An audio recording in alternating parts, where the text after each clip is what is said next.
चैतन्ये मुकुरैव भावाश्चिदचिता समं भान्ति द्रव्यं व्यव्यजनिलसन्तोऽन्तरहिता जगत्साक्षी मार्ग प्रकटनपनो भानुरिवयो महावीर स्वामी नयनपथगामी भवतु मे महावीर स्वामी नयनपथगामी भवतु मे।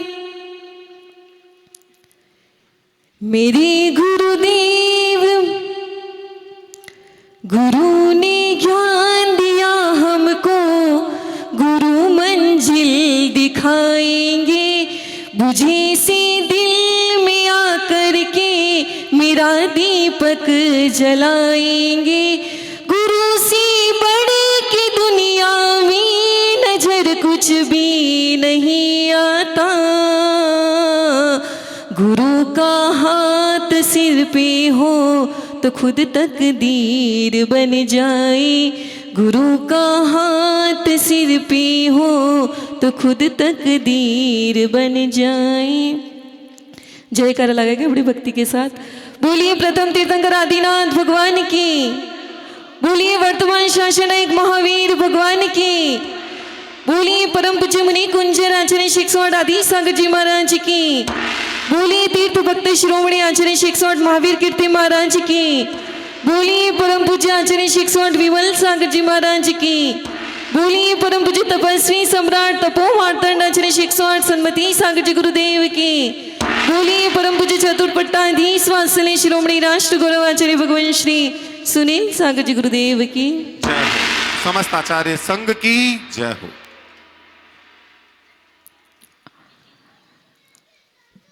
भक्तामर स्तोत्र में मांगतुंगा आचार्य ने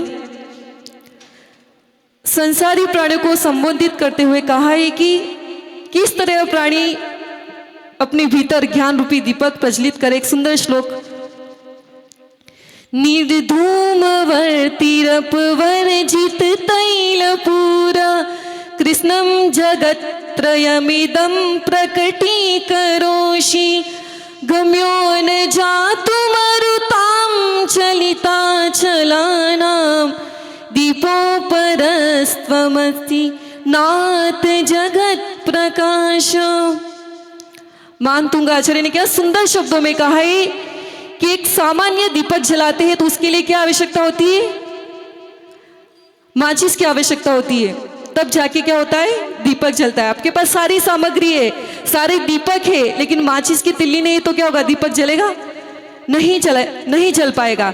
तो एक सामान्य दीपक को जलाने के लिए माचिस की जरूरत होती है, तब जाके वह दीपक जलता है। और जैसे ही दीपक जलता है और उसे बुझा दो तो क्या होता है? उसमें से धुआं निकलता है।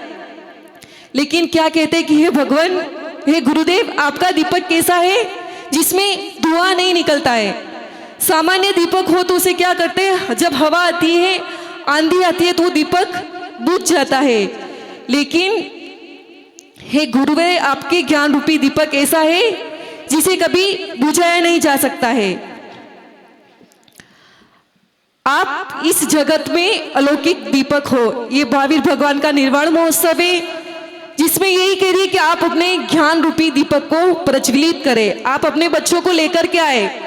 और आचार्य भगवान के बच्चे यदि पटाखे छोड़ते हैं तो उन्हें मना करें, क्योंकि पटाखे छोड़ने से छोटे छोटे जीव जंतु मर जाते हैं, उनको भी हानि होती है। और आप देखो कितने अखबार में, न्यूज़पेपर में आता है कि बच्चे पटाखे जलाते जल गए, उनकी पूरी बॉडी जल गई, तो कितने नुकसान होते हैं। और उसका जो प्रदूषण होता है, जो धुआं होता है, जो हमारे फेफड़ों में जाकर के अनेक प्रकार की कैंसर, टीबी जैसी बीमारी को उत्पन्न करता है।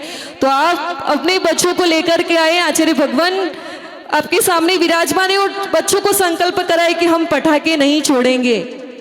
तो आपका जीवन, आपके बच्चों का भविष्य भी अच्छा होगा और उनके जीवन में एक संकल्प भी होगा, और वो अपने बच्चों को भी, अपने फ्रेंड्स को भी कहेंगे कि हाँ देखो, छोटे छोटे जीवों की कितनी हिंसा होती है। जैसे हमें कोई मारता है तो कितना दर्द होता है, उसी तरह वो आंखों से नहीं दिखते हैं, लेकिन फिर भी वायुमंडल में इतने सूक्ष्म निगोदिया ठसाठस जीव भरे होते हैं जो इस धुएं से मर जाते हैं।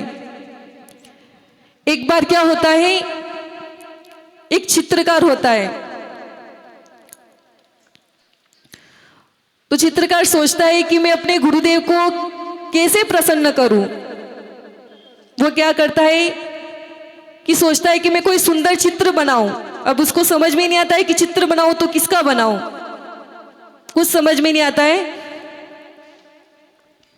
तो फिर वो राजा के पास जाता है, वो राजा से पूछता है कि मैं कौन सा चित्र बनाऊं। तो राजा उसे कहते हैं कि तुम शांति का चित्र बनाओ, क्योंकि दुनिया में सबसे कोई सुंदर वस्तु है तो शांति है। जिस किसी के जीवन में यदि शांति आ जाए तो परिवार भी व्यवस्थित चलता है, किसी प्रकार की आकुलता नहीं रहती है, एक सामंजस्य रहता है, तो सब मिलकर के आगे बढ़ते हैं, समाज आनंदित रहता है, परिवार आनंदित रहता है और देश आसानी से चलता है। तो उसने सोचा कि शांति का चित्र बनाऊं, कैसे बनाऊं, लेकिन उसका कोई कैसे बनाऊं, कुछ आकार प्रकार उसको समझ में नहीं आया। फिर वह आगे गया तो उसने देखा कि रास्ते में कुछ जा रहे थे। उसने एक नवविवाहित स्त्री से पूछा कि इस दुनिया में सबसे सुंदर कौन है।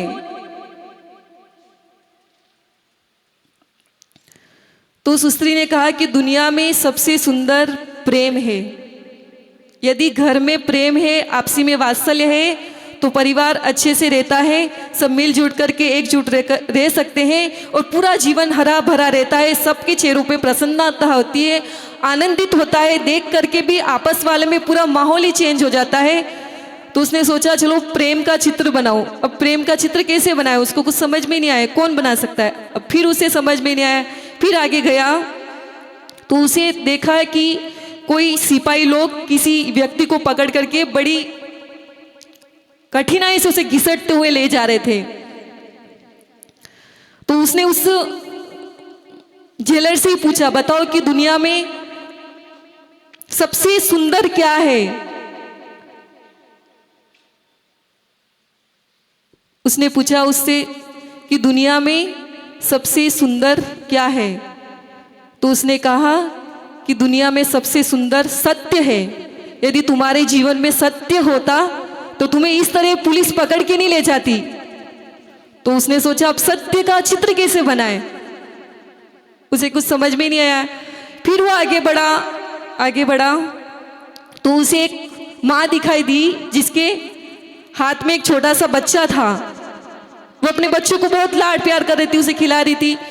तो उसने उस माँ से पूछा, बताओ दुनिया में सबसे सुंदर वस्तु क्या है। तो उसने माँ ने कहा कि दुनिया में सबसे सुंदर वस्तु वात्सल्य है। एक माँ को यही चाहिए कि उसका बेटा उसके पास रहे। आजकल बच्चे पढ़ लिख करके विदेश चले जाते हैं, अपने माता पिता को भूल जाते हैं। तो उसने कहा कि वात्सल्य है। अब उसको समझ में नहीं आया कि वात्सल्य का चित्र कैसे बनाए।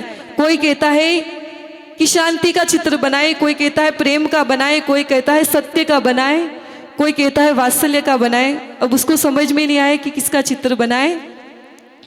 फिर वह आगे गया तो उसने देखा कि जंगल में गया, एक पहाड़ पर एक मुनिराज विराजमान थे।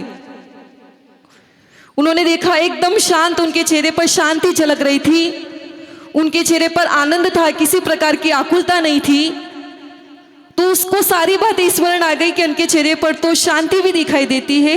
अरे इनके चेहरे पर तो देखो चींटी भी इनके शरीर पे चढ़ गई, तो इन्हें किसी प्रकार का गुस्सा नहीं है, इनके प्रति प्राणी मात्र के प्रति उनके मन में प्रेम है और देखो वात्सल्य भी है और ये महाव्रतों का पालन भी करते हैं। पांचों महाव्रत का इनके जीवन में सत्य भी है।